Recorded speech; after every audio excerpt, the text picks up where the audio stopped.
Number 1 point, আবেদন করবেন কোথায়? কোথায় আবেদন করবেন? এমপিও না নন এমপিও শিক্ষা প্রতিষ্ঠানে? সেই শিক্ষা প্রতিষ্ঠানটা অর্থাৎ এমপিও না নন এমপিও? অবশ্যই আপনি এমপিও শিক্ষা প্রতিষ্ঠানে আবেদন করবেন, অথবা যে প্রতিষ্ঠানে আবেদন করছেন তা এমপিও। আপনার পদটি, শূন্য পদটি এমপিও না নন এমপিও, এটাও আপনাকে দেখতে হবে। অবশ্যই সব কিছু চোখ কান খোলা রেখে আপনাকে আবেদন করতে হবে। অবশ্যই এমপিওতে আবেদন করবেন। কোনো ক্রমে যদি আপনি কোনো নন এমপিও প্রতিষ্ঠান অথবা কোনো নন এমপিও পদে আবেদন করে ফেলেন, আর আপনি অনেকগুলো এমপিওতেও আবেদন করেছেন, কোনো একটা ভুলে বা মিস্টেক করে নন এমপিওতে আবেদন করলেন, আপনি যত নাম্বারধারী হোক না কেন, আপনার কিন্তু নন এমপিওতে তারা চয়েস নিয়ে নেবে, আর তারা আপনাকে নন এমপিওতেই দিয়ে দেবে। এরকম অসংখ্য প্রমাণ রয়েছে, তাই আপনারা অবশ্যই এ ব্যাপারে সজাগ থাকবেন। তারপরে পরের ক্লুটা হচ্ছে, ফিমেল না মেল বা ফিমেল কোঠায় আবেদন করবেন। যারা মেয়ে রয়েছেন তাদের জন্য খুব সুবিধা, তারা ফিমেল কোটায় অবশ্যই আবেদন করবেন। আর যারা ছেলে রয়েছেন তাদেরকে ফিমেল কোঠায় আবেদন করা যাবে না, তাদেরকে মেল বা ফিমেল কোঠায় আবেদন করতে হবে। এক্ষেত্রে যদি আপনি কোনো প্রতিষ্ঠানে ফিমেল কোঠায় আবেদন করে থাকেন পুরুষ হয়ে, তাহলে আপনি কখনো কোনো সময়ের জন্য ওই প্রতিষ্ঠানটি পাবেন না। তাই এই ফিমেল না মেল অথবা ফিমেল কোঠা, এটা অবশ্যই আপনার নজরে রাখবেন। এখন আসি পরের পয়েন্টে, তা হচ্ছে বেশি নাম্বারধারীরা কোথায় আবেদন করবেন?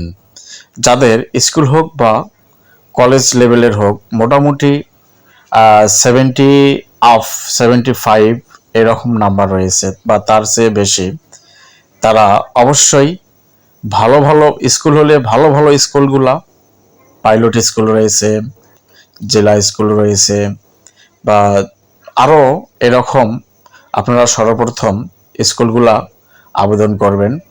তারপরে পর্যায়ক্রমে মাদ্রাসা এবং তারপরের পর্যায়ক্রমে দূরের প্রতিষ্ঠান দেবেন। প্রথমে কাছাকাছি আপনার এলাকায় দেখবেন ভালো প্রতিষ্ঠান আছে কি না। আর কলেজের ক্ষেত্রে একই কথা, বেশি নাম্বারধারীরা অবশ্যই এরকম পাইলট স্কুল কলেজ একসাথে, অথবা প্রসিদ্ধ কোনো কলেজ, খ্যাতিনামা কলেজ, মানে এমন বেশি স্টুডেন্ট যে কিছুদিনের মধ্যে জাতীয়করণ হওয়ার সম্ভাবনা রয়েছে। তারপরে বর্তমান সময়ে অবশ্যই আপনারা জানেন বিগত সরকারের আমলে অর্থাৎ মুজিব পরিবার, শেখ হাসিনা পরিবার, তাদের এই পরিবারের বর্গের নামে যে প্রতিষ্ঠানগুলো ছিল, সেখানে অনেকটাই ওই প্রতিষ্ঠানগুলো জাতীয়করণ করা হয়েছে। এখন কিন্তু আপনারা এই ভুলটা করবেন না, কারণ এখন ধরাই যাচ্ছে যে কোন সরকার আসবে। আপনারা এটা বুদ্ধি বিবেচনা করে এইরকম প্রতিষ্ঠানে বা এইরকম নামধারী প্রতিষ্ঠান অথবা তাদের নেতৃস্থানীয় ব্যক্তিবর্গের নামধারী প্রতিষ্ঠানগুলোর মধ্যে চয়েস দেওয়ার চেষ্টা করবেন। বেশি নাম্বারধারীরা অবশ্যই এই কাজটা করবেন। আর অবশ্যই আপনারা ধাপে ধাপে প্রথমে স্কুল অ্যান্ড কলেজ, তারপর এমনিতে কলেজ, নামি দামি কলেজ, তারপর আর আসবেন ভালো কোনো মাদ্রাসা, তারপরে অবশ্যই দূরেও আপনারা আবেদন করবেন। আপনারা দূরে আবেদন না করলেও চলবে। তারপরে আসি মধ্যম নাম্বারধারীরা কোথায় আবেদন করবেন? মধ্যম নাম্বারধারীরা হোক স্কুল হোক মাদ্রাসা লেভেলের, আপনারা অবশ্যই মাদ্রাসায় আবেদন করার চেষ্টা করবেন। কারণ এখানে আপনারা যদি বেশি নাম্বারধারীদের সাথে টক্কর দিয়ে ভালো ভালো প্রতিষ্ঠান সিলেক্ট করেন, তাহলে আপনারা চাকরিটা পাবেন না। আপনারা আপনাদের প্রথম লিস্টের দিকে অবশ্যই মাদ্রাসার নামগুলো রাখবেন। তারপরে আসি কম নম্বরধারীরা কোথায় আবেদন করবেন? আপনারা অবশ্যই মাদ্রাসায় আগে দিবেন, মাদ্রাসায় আবেদন করবেন, হোক স্কুল হোক কলেজ।